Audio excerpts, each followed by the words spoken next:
Hello there, welcome back to the channel. It was Richie here from Diary After Dark. Go and grab the best Bugman's Ale that you can and some salted pork or any other snack that you require. Today we are going to be talking about dwarves. So today I am going to be running through some of the changes that's happened to our little stunty folk and the best ways that we can use our army going forward. There has been lots and lots of changes in the match play guide and also the FAQ that has fundamentally changed the entire essence of how we play. There's going to be a few of you out there that are like, oh no, but I've always played with some blocking infantry and smaller units running around and I don't like those Death Stars. But a lot of us have had to use those Death Stars to be able to counteract the dragon meta. Now there has been so many changes, whether that be the challenge mechanic or the fact that we now have to deal with objectives. So it means that the very soul of how we play this army is changing. And I think it's for the better. We now have to think about controlling multiple objectives, whether that be strategic locations 4 or going and stealing a baggage train. There is a lot that we have to think about going forward. And I think the old archetype of having just a Death Star that's got all of your points in is probably not going to do as well as it used to before. Yeah, sure, you're going to be able to hold on to one of those objectives really well, but then the opponents are going to outscore you. And if it's not a shooting unit, then they are also just going to sit back, pepper you with magic missiles if they can get through the Rune Lord, but we'll talk about that later, and also just be able to completely outscore you. So we're gonna have to think of a new way to play. I've seen a lot of chatter online, people are coming up with different lists. I'm not gonna talk for any lists today, but I'm just gonna talk about some of the things that I think is good in the new edition of the old world. 1.5 is very different than the first edition. There have been many changes, whether that be the Anvil of Doom not being able to take the Rune of Adamant anymore, or even the Master Rune of Gromril, because you can't make a War Machine have a 2-up save, and you also can't put armor runes on the War Machine. Well, I mean you can, but they only affect in combat, so you're probably not going to, right? To the changes in the Trollhammer Torpedo. Some of the stuff that's affected us has been quite negative, but I can see why they did change it. They potentially didn't want us running across the board 27 inches turn 1 with rerollable +1 saves, considering that now parry is a thing. So people charging into us, we're going to have +1 save and fighting in 2 ranks as well, which, considering that we want to be in combat and we also rely on our good saves anyway, is probably the best place we want to be. So where do we start in 1.5 with the mighty host of the Karazankor? We need to look at different ways of building the army, how it's going to work best on the tabletop in this new edition. So we're going to be looking at creating armies that can hold multiple objectives and potentially go and steal the baggage trains and also score the secret objectives if people are using those. But first and foremost, you want to try and create armies that don't just topple over and die. And I think some of the changes really help us with that. The first notable change that I want to talk about today is the Rune Lord. Runes of power! Give me vengeance! The Rune Lord has gone from something that you would probably never take before because you could just take a cheaper runesmith, but not only do they confer magic resistance 2 to the unit like they did before, but they also now dispel it a +2, and you can also dispel assailment spells that are targeting the unit you're in combat with. If you can also combine this with the fact that magic has changed dramatically in this edition, every spell is much harder for the opponents to cast. Level 4 wizards are now only casting a +2. There's only a few armies that can get bonuses to casting, like Vampire Counts, Mortuary Cult and Beastmen, so it's going to be a lot harder for those pivotal spells that are going to do damage to you. And also Pillar of Fire has changed. How many times have you played against Pillar of Fire spam and they have absolutely wrecked the face of your proud noble Dowie warriors, ping-ponging through all of your units and just causing a muck. Now that is going to change. I can't see that many people taking Pillar of Fire anymore, so that is also a really good change. Something else to consider with the Rune Lords is the Rune of Calm and the Rune of Balance. The Rune of Calm before was a little bit lackluster because it was only bound level 2, so that level 4s could just stop it easily. So it's bound level 2 exactly the same, but level 4 wizards are only dispelling at +2, so suddenly they're going to have to beat it on dice. And then if you're adding +2 to all of the opponent's casting and you're dispelling at +2, that Rune Lord suddenly is absolutely amazing. So that is definitely something to consider into those Grand Armies or into those Royal Clans lists. I know obviously that you can't take those in the Expeditionary Force, but Rune of Calm and a Runesmith is definitely something to consider in the Expeditionary Force as well. So the first bit of advice is that our magic resistance has absolutely skyrocketed, so we need to lean into that, whether that be a Rune Lord, a Runesmith, Rune of Calm, the Rune of Balance is also amazing now. You can also take the Anvil of Doom. I think a Rune of Balance on the Anvil of Doom will be absolutely amazing, considering it's giving a +3 to Dispel, which is absolutely incredible. So you're dispelling better than most of the opponents are ever going to be able to cast, outside of a few outliers, but you just need to be really careful with your Anvil of Doom. Gone are the days where you can just put Adamant on and stick it on your front line. You're going to have to be very careful where you position it. Out of range of all of those cannons, Empire and Cathay will be able to do absolute damage to this. So you need to be able to put it either behind a bit of impassable terrain or potentially on a hill so that the bounces can't target it. So we'll have to basically get a direct hit onto the anvil. So that's something to consider going forward. The Anvil of Doom for me isn't an auto include anymore. Yes, it's very good. It still does the job that it did before, and it can also get your Longbeards up to a 2-up save if you can roll high enough. But with the addition of parry saves, so we're getting a 3-up save if we're charged anyway, I personally don't think that it's an auto include anymore, which does free up a lot of points for those other key pivotal pieces you're going to want to put in. With the addition of objectives, the game has fundamentally changed. Now we're going to have to try and think about how to hold as many objectives as possible. We can't just sit at the back of the board with a Death Star and wait for an opponent to get to us and then just do a counter punch and try and do as much damage as possible then. So we have to think about going into the mid board, claiming those objectives and potentially stopping the opponents from scoring as well. This means that we're going to have to go down a much more combined arms detachment than we were before. Something that I've been enjoying in my practice game so far has been units of 13 Dwarf Warriors. 13 or 14 I found is usually the best kind of number for this. A unit of 13 warriors with shields, musician, unit champion, and drilled comes to 145 points. Now I found these absolutely amazing for running out and grabbing those midfield objectives and also not giving out too many points if they get killed. But the change in the challenge mechanic is where these actually shine. So a single solo dragon cannot actually charge into these.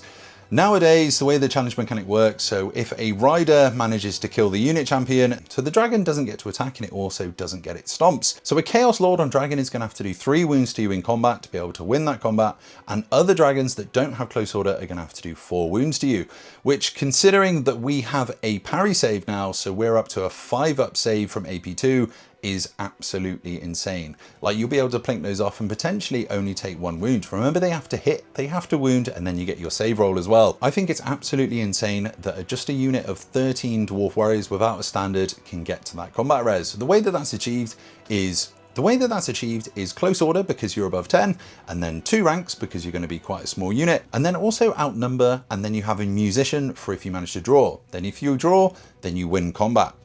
It's so good, and for such a little points investment is really worth your time thinking about it. If you're running Royal Clans, the Royal Clan Warriors actually do this better because they have Gromreel, so they get a reroll 1s. So if a Dragon Lord is hitting you with AP2, or even if that Dragon Lord is hit and then the Dragon's hitting into you, you're going to be getting a 5-up save rerolling 1s, which definitely isn't to be sniffed at. So I think the way that Dowie are going to play now is by having multiple mid-sized units that are going to be running up the board, and then smaller units behind them to sit on the objectives and potentially take charges from stuff that's going to try and clear our backlines. Really is a good addition for infantry. We've had so many buffs going forward and it's put the dwarves in such a good spot. I genuinely think the dwarves are going to be up there for a top contender for one of the best armies in the game.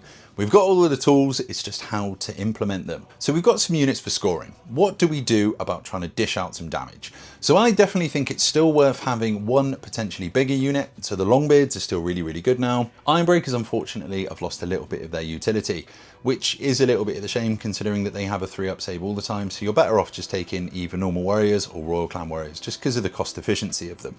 Hammerers are absolutely insane. Like a Hammerer unit fighting in 2 ranks, it just means that you've got a massive unit of areas on Isle against the combat army because nothing is going to charge into them. So if you have a small unit of Hammerers, maybe 14 of them, sat on an objective, an opponent isn't going to charge into them. So you could potentially push enemies off objectives or even stop them from claiming a board edge with domination, as nothing's going to want any part of that. Fighting in 2 ranks being added into the game is horrendously strong for us.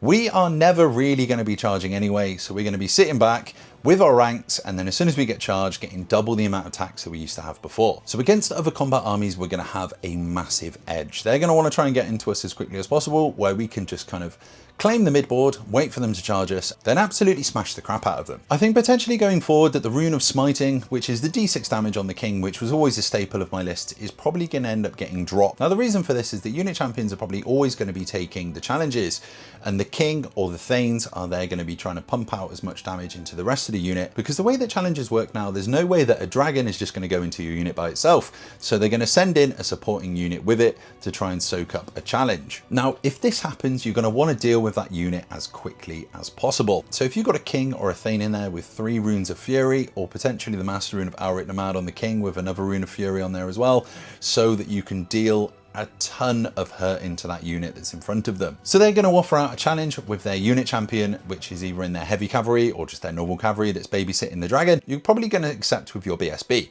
knowing that they can't do enough wounds to be able to kill him, but knowing the king has enough attacks to go into the rest of the unit. Probably even leaving the dragon alone, putting most of your attacks into that unit and clearing it out, so then the dragon isn't babysat anymore. So the next turn you can challenge it out with your unit champion and you basically just win that combat. If you can get to combat res 7 or combat res 8 or 9, then you are just basically smashing those dragons. They've made it a lot easier for the dwarves in this edition to be able to deal with the monsters, so we might as well take advantage of it. So that would be a bit of my advice. I would say trying to go for max combat res output, so trying to get as many attacks as possible, which is something that's just so good now. You don't even really need to try and actually kill those dragons. It's just out combat resing them. That's literally all you have to worry about. And also killing the rest of the army. So killing the scoring units is something that you really need to think about. Whether that be bringing your grudge throwers in Royal Clans, your cannons in your Grand Army and your Expeditionary Force, or even bolt throwers. In an edition going forward where people are bringing a lot more cavalry and a lot more infantry, bolt throwers are actually seeing a bit more play. Having bolt throwers on either flank to be able to go down the flanks of those cavalry units can absolutely decimate them, which is just glorious to see. And the changes in the FAQ have also made Slayers even slightly viable. If we can get a way to get Slayers to have a 5-up ward save, then they will actually, I think, be usable. So in the FAQ it is mentioned that when fighting in 2 ranks, the second rank is also a fighting rank. This is so good for Slayers because it means that you can put all of your giant Slayers in the front rank. So say if you're going 10 wide, you would have 10 giant Slayers in the front rank, and then you would also have your troll Slayers in the back rank. So you give every model in the front rank the additional hand weapons, and then all of the models behind you would have with the great weapons. And then as you start taking casualties, you take them from the great weapons behind them, so you can try and do loads of attacks with the additional hand weapons, and then you've got the support of the great weapons behind. So suddenly combat armies charging into Slayers could potentially eat an absolute world of pain. Unfortunately, there's not any AP on the additional hand weapons, but I just think having that many attacks is just pretty fun. I mean, if you're going into stuff that's slightly armored, then they do become a little bit of a blender, which is quite nice to see. It's always good to see the Slayers could actually do something. So for all of those Dowie brothers and sisters out there that are using the Slayer armies, then this is a nice little buff to you. Hopefully one day we do manage to get a Slayer BSB. I'm currently painting up a load of Slayers at the moment, actually, just because I want to just play them, because I've been playing the X-Force for quite a bit now, so I just kind of wanted to have a little bit of fun with some Slayers. So we've just spoke about Slayers, but now I want to talk about the Expeditionary Force. This is the army that I think has had the biggest boon going forward from the match play guide and the FAQ. It's just strong now. Like, it's so good. If you haven't been using X-Force, I would definitely suggest jumping over to that and just having a couple of games with it and see if you enjoy it. There is so much that has changed with this that's just made them so good. The clarification to earthen ramparts, meaning that you are defending a low linear obstacle even though it's not there, is absolutely huge, because it has been ruled that entrenchment is exactly the same. So opponents wouldn't get their impact hits, they wouldn't get stomps, and they also only get 1 attack going into you. You only get 1 attack back into them as well. But if you've got that in a big unit of handgunners, then you've probably also done some wounds on the way in with your stand and shoot. I am really enjoying the Thunderstar list at the moment. This is a unit of between 20 and 30 handgunners, which walks up to the midboard and then has a sapper in the unit, which is then going to entrench the unit. Also starting with Burlock in, so you are entrenched before the game starts, is really handy if you're playing against any rush armies. So if people are going to charge into you turn 2 and you think you might fail the leadership test from the sapper, just literally just don't move and just make sure that you've positioned the unit in an objective to start the game so you are actually scoring. And then with your rangers that you potentially scouted onto an objective, and also if you're running other small scoring units of thunderers or warriors, have them run up onto the objectives, claim the midboard, and then just wait for the opponent to smash into you. For this kind of tactic to work, I would definitely suggest having a Fireball Thane in the list, potentially having him as a BSB so you can get a little bit more combat res. Because if you do manage to lose that combat, it's not going to go well for you. Unfortunately, the entrenchment does actually go if you lose combat. So if you give ground, if you fall back in good order, that does go. and then you won't be able to get it back if they are in combat with you. So you need to be careful of that. So you do need to get a BSB in there with some runes of battle. Another really fun change that's happened in this edition is stupidity. Stupidity is absolutely massive now. If they fail that leadership check, they can't do anything. They can't cast spells, they can't move, they are just stuck. So our stupidity gun, suddenly the rune of concussive force is very, very strong. So what are normally the things that go after your war machines? Is it normally dogs? Is it normally stuff with low leadership? Now, if you have your engineers that are babysitting your cannons, you can potentially put a rune of concussive force on these and cause that unit to be stupid, so it can't kill your cannons, giving them longer to absolutely brat into the enemy and destroy the units that are coming against you. If you can keep your cannons alive for another 2 or 3 turns, suddenly you're in a massive positive, and points mean prizes in this game. Another really good tactic you can use is making enemies stupid so they can't come and claim objectives. If you have a few of these guns kicking around and you're shooting into opponents' units that are going to be trying to score, one of them will fail stupidity and won't be able to score that turn. So that's also something to think about. Plus, it's going to be glorious when you make a dragon stupid so it can't charge into you. That's just going to be hilarious, right? But do remember the rule of pride. So you can't just take one unit of concussive force. You do have to shake it up a little bit. Have them all with different rune variations. So something to consider. But I definitely think that these work best on engineers and also sappers.